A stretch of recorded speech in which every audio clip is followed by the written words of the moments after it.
Let's begin by saying, as has been well established on this program, I am not somebody who has a great knowledge of comic books or comic book franchise films. And what I attempt to do is I have seen all of them that have come out during the time that I've been reviewing, but I often kind of get lost as to which world we're in and who connects with who and blah, blah, blah, blah.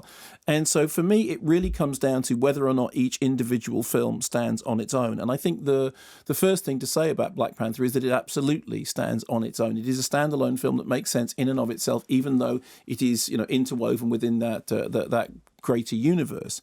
The story, as you were saying there, obviously T'Challa must step up to take his place as the king in Wakanda, which is known to the outside world at one point described as a third world nation. But in fact, behind that facade, this incredibly advanced community based on the discovery of vibranium, this sort of extraordinary material which has revolutionized their science. And it's been kept secret because of the terror that it might fall into the wrong hands of somebody like Andy Serkis' character who's trying to offload a load of stolen vibranium. Or meanwhile, back in Wakanda, there is Michael B. Jordan's Killmonger, who has designs on the throne.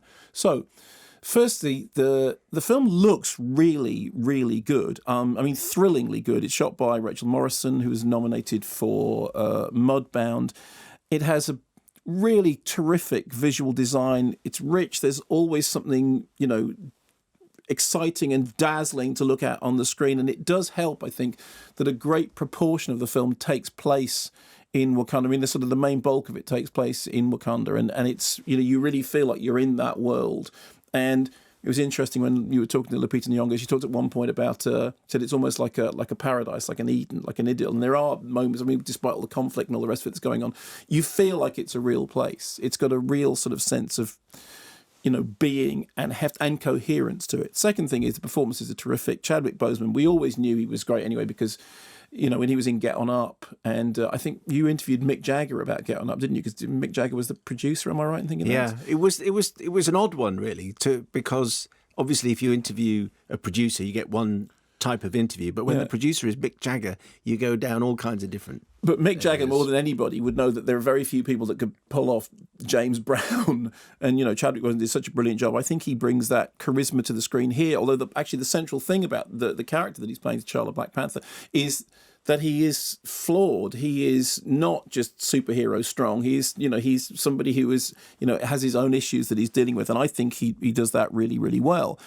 You then have this, extraordinary ensemble cast around him. And it's interesting because it is an ensemble. It definitely has song roles, but it is definitely an ensemble in which it actually feels like it's an ensemble. One of the reasons for that is superhero movies have in the past, it is true, traditionally skewed male. And Lupita Nyong'o was talking about this society as something in which everyone is allowed to thrive. And there is definitely, gender equality. And there is absolutely that all the way through the film. The special forces, all female special forces are they're smarter, sharper, tougher than their male adversaries. And the film is really behind celebrating those strengths.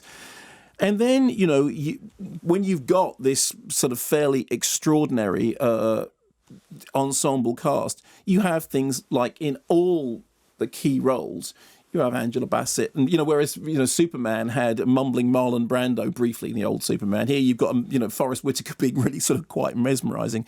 Then you have this soundtrack. Ludwig Göransson apparently went to Senegal and South Africa to record with local musicians. As you know, Kendrick Lamar produced the curated soundtrack album. But the sound of the film is every bit as immersive as the look of it. Again, you do feel like you're actually in this world. You feel like you're walking around in it. And that's often been the problem, that when you're in the sort of superhero world, you can feel like everything is very disconnected. The amount of superhero movies we've seen which just end up with a huge amount of buildings falling down and entire areas being, and you don't feel any connection.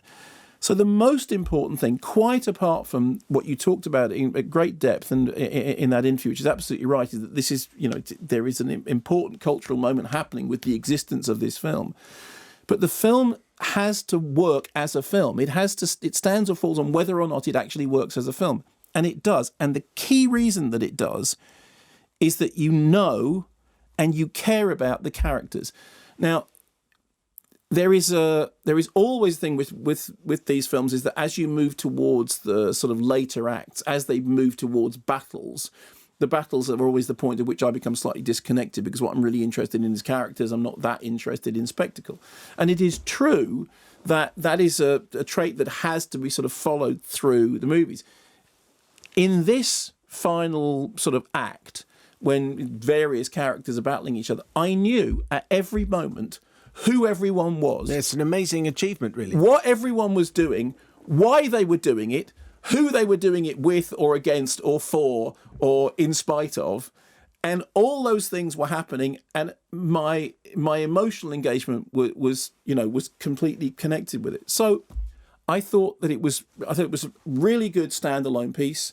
I thought the ensemble cast, you could feel that everybody felt like they were making something they were really proud of. I think it looks great. I think it sounds great.